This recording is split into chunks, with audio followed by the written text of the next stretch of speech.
नमस्कार, मैं डॉक्टर सीमा Sharma SS Sanskrit classes में आपका स्वागत करती हूँ। एसएस संस्कृत चैनल को लाइक करें, सब्सक्राइब करें और शेयर भी करें। तो तृतीय अंक हम कर रहे हैं अभिज्ञान शकुंतलम का। उसके अगले श्लोक करते हैं। पूर्व स्थानम इत्ते कि पहले के स्थान पर थोड़ा निकट आकर के लंबी सांस लेकर के अहो विघ्नवत्ते प्रार्थित सिद्धे कि अभिष्ट की सिद्धियाँ विघ्न देने वाली होती हैं। यानी राजा का कहने का अभिप्राय ये है कि व्यक्ति जब किसी वस्तु को प्राप्त करने की इच्छा करता है तो वो वस्तु जरूरी नहीं कि सहजता से प्राप्त हो जाए, ऐसा प्राय देखने में नहीं आता, क्योंकि इच्छा को पूरा करने में बहुत से विघ्नों का सामना करना पड़ता है। तो राजा फिर क्या कहते हैं, मुहुर अंगुली संवृत अधरोष्टम प्रतिषेध अक्षर विक्लवा अभिरामम मुखमंस विवर्ति पक्ष्मलाक्षया कथम अपि उन्मितम न चुंबितम तु।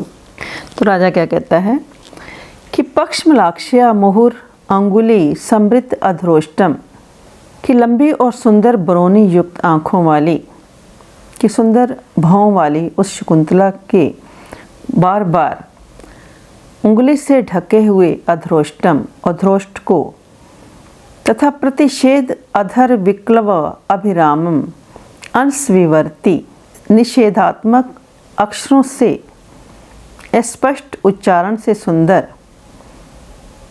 अंशविवर्ती कंधे की ओर मोड़ा गया मुख कथमपि उन्नमितम न तु चुंबितम कि किस प्रकार मेरे द्वारा ऊपर तो किया गया परंतु उसका स्पर्श नहीं किया गया।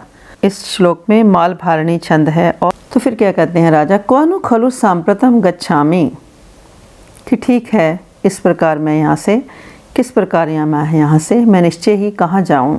क्वनु खलु सांप्रतम गच्छामि कि मैं कहाँ जाऊँ। अथवा इह एव तावत प्रिया परिभुक्ते लता मंडपे स्थास्यामि कि मैं शकुंतला के द्वारा भोगे गए लता मंडप में ही ठहरता हूँ, चारों ओर देख करके।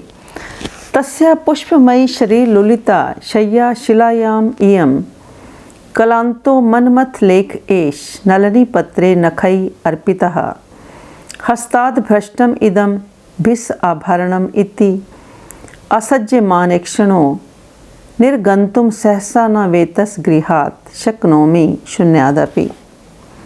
फिर राजा क्या कहते हैं, पुष्पमयी शिलायाम इयम पुष्पमयी तस्या कि शिला पर यह पुष्पों की बनी हुई तथा शरीर लुलिता शैया शरीर से मर्दित की गई शैया है। यानी शकुंतला यहाँ पर इस लता मंडप में क्या कर रही है कि शयन करती हुई दिखाई दे रही है।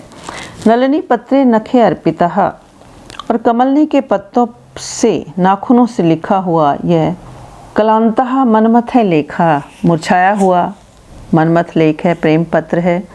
इदम हस्ताद भ्रष्टम बिसा आभरणम इति असज्जमान एक क्षण है और इसके हाथ से गिरा हुआ कमल नाल का आभूषण है।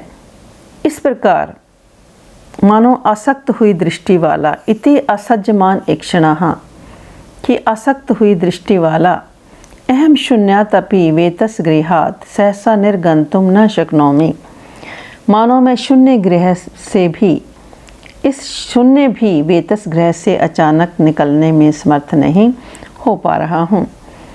यानी राजा दुष्यंत के कहने का भाव यहाँ क्या है कि यद्यपि शकुंतला के गौतमी के साथ चले जाने पर व्याकुल मन वाला राजा दुष्यंत प्रिया द्वारा भोगे गए शकुंतला द्वारा भोगे गए लता कुंज में प्रवेश करता है। वहाँ पर वह मृगशैया प्रेम पत्र कमल नाल के आभूषण आदि में आसक्त हो जाता है, क्योंकि ये सभी उसकी शकुंतला से संबंधित वस्तुएं वहाँ पर पड़ी हुई हैं और शकुंतला के वहाँ ना होते हुए भी वह उस लता कुंज से निकलने में अपने को असमर्थ सा प्रतीत कर रहा है। उसको वो वहाँ से निकलने में समर्थ दिखाई नहीं दे रहा है।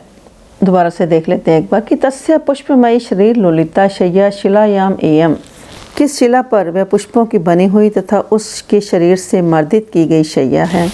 कमलनी के पत्ते पर नखों से लिखा हुआ यह मुरझाया हुआ प्रेम पत्र है तथा उसी के हाथ से गिरा हुआ कमल नाल का आभूषण है।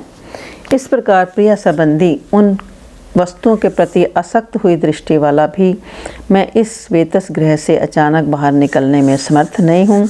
यानी राजा दुष्यंत जो है शकुंतला के द्वारा उपभोग की गई सारी वस्तुओं को देख करके आसक्त हो जाता है और अपने आप के प्रति वहाँ उस बेतस गृह से निकलने में असमर्थ प्रतीत होता है उसको कि मैं यहाँ से वापस नहीं निकल पा रहा हूँ।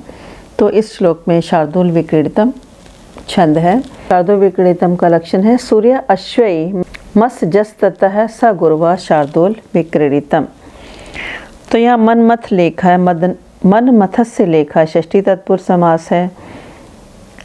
निर्गंतुम निरुपसर्ग पूर्वक गम धातु और तुमन प्रत्यय के लिए के अर्थ में तुमन प्रत्यय का प्रयोग किया जाता है।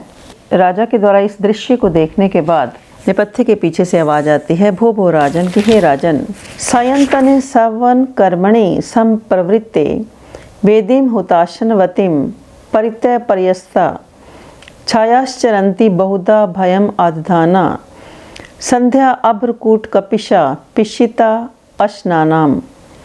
तो वो तपस्वी क्या कहते हैं, पर्दे के पीछे से आवाज़ आती है। तपस्वी क्या कहते हैं कि हे राजन सायंतने सवन कर्मणि कि सायकालीन यज्ञ कर्म के प्रवृत्त हो जाने पर, सवन मैंने यज्ञ कि यज्ञ कर्म के समृते प्रारंभ हो जाने पर हुताशनवतीम वेदीम परितय जलती हुई जो अग्नि है उस यज्ञ वेदी के चारों ओर पर्यस्ता फैली हुई संध्या अभ्रकूट कपिशा संध्याकालीन मेघों के समान भूरे रंग वाली भयम आदधाना भय को धारण करती हुई पिशित शनानाम मांस को खाने वाले अर्थात राक्षसों की छाया जो है बार बार विचरण कर रही है।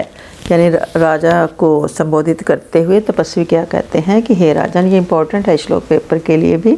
सायंतने सवन कर्मणि संप्रवृत्ते वेदीम हुताशनवतीम परित्यय पर्यस्ता छायाश्चरन्ति बहुधा भयम आदधाना संध्या अभ्रकूट कपिशा पिशित अश्नाना।